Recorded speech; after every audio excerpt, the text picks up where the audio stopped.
I love you. আপনার বয়স কত? মাত্র 40।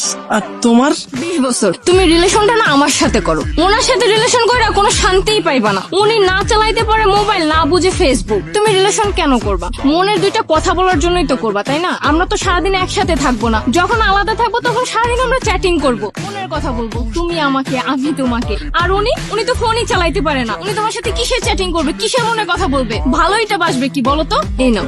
দাঁড়াও, তুমি ভাবতেছো তুমি সারাদিন ওর সাথে কথা বলবা? তুমি জানো যে আজকালকার মেয়েরা কি করে? তোমার সাথে প্রেম করবে আর সারাদিন ফেসবুক চালিয়ে 10 জনের সাথে কথা বলবে। তুমি সারাদিন ওকে নিয়ে খালি টেনশন করবা। আর আমাকে দেখো, আমি ফেসবুকও বুঝি না, মোবাইলও বুঝি না। আমাকে নিয়ে না তোমার কোনো টেনশন হবে না। আমি একটা না বাটন মোবাইল চালাই, ওটাতে তুমি জাস্ট খালি একটু মিস কল দিবা, আমি দৌড়ে দৌড়ে তোমার কাছে চলে আসবো।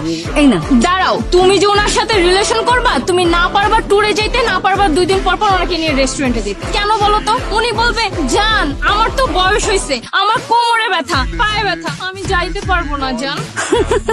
এতে তো তোমার আরো বেশি সুবিধা, কারণ তুমি আমাকে ঘরে রেখে বন্ধুদের সাথে ট্যুরে যাবা, আর আমি কোনো দিনই বাধা দেব না। বরঞ্চ আমি বলবো যে আমি জীবনে অনেক কিছু দেখেছি, বলবো যে যান যা বন্ধুদের সাথে ঘুরে আসো। আর তোমাকে বলবো না যে 2 দিন পর পর তুমি আমাকে রেস্টুরেন্টে নিয়ে যাও, তোমার খরচটাও কমে যাবে। বরঞ্চ তুমি আমি একটা গাছের নিচে বসে না সুখ দুঃখে আলাপ করবো।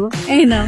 দাঁড়াও, তুমি রিলেশন মানে কি বুঝো? রিলেশন মানেই তো একে অপরকে সময় দেওয়া, ভালো মন্দ সময় ভাগ করে নেওয়া। তুমি যদি গাছের নিচে বসে গল্পই করো, তাহলে রিলেশন করার কি দরকার? রিলেশন মানেই তো সময় দেওয়া। উনি না পারবে সময় দিতে, না পারবে চ্যাটিং করতে, তাহলে বুড়ির সাথে রিলেশন করে তোমার লাভটা কি শুনি? হ্যাঁ, পড়াশোনা বাদ দিয়ে সারাদিন ওকে সময় দাও, তোমার ভবিষ্যৎটা অন্ধকার করো। যখন তোমার কাছে টাকা পয়সা কিছুই থাকবে না, তখন দেখবা ও কি করে। বড়লোক একটা বুইড়া টাকলা দেখে বিয়ে করে যখন চলে যাবে না, তখন বুঝবা তোমার জন্য ওই পারফেক্ট। যাও যাও, ওর কাছে যাও। আরে না না, তোমার আমার সাথে রিলেশনে যেতে হবে না, তুমি ওনার সাথে রিলেশনে যাও। সমাজ তোমাদেরকে খুব সুন্দরভাবে মেনে নিবে। তুমি একটা 25 বছরের ছেলে আর উনি একটা 40 বছরের বুড়ি রমণী, পারফেক্ট জুটি।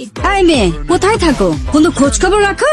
বর্তমান যুগে ছেলেরা তাদের সমবয়সী মেয়েদেরকে বিয়ে করে না, কারণ বিয়ের পর শ্বশুর শাশুড়ি কিভাবে খেয়াল রাখতে হবে সেটাই তো জানে না। ঘুম থেকে উঠবে বেলা 12টায়, শ্বশুর শাশুড়িকে নাস্তা দিবে কি, আর সারাদিন থাকবে মোবাইল নিয়ে। 2 দিন পর পর বলবে হাজবেন্ডকে আমাকে রেস্টুরেন্টে নিয়ে যা, নাহলে বাসায় আমি রান্না করবোই না। আর আমার দিকটা দেখো, আমার না ভোর 6টার সময় উঠার অভ্যাস আছে। আমি সকালবেলা উঠে না সবার আগে সবার জন্য নাস্তা তৈরি করব, শ্বশুর শাশুড়িকে নাস্তা দেব, তার সেবা যত্ন করব, তোমাকে না নাস্তা খাইয়ে অফিসে রেডি করে পাঠাবো। আমার নাই কোনো মোবাইলের চিন্তা, না আছে ফেসবুকের চিন্তা। সারাক্ষণ আমার চিন্তা আছে তোমার সংসার নিয়ে, কিভাবে সংসারটাকে গুছানো যায়, ঝকঝকে চকচকে করা যায়। আমাদের ঘরে না কোনো অশান্তিই থাকবে না, তুমি আমি না সুখী শান্তিতে থাকবো। আই লাভ ইউ জান। I love you two.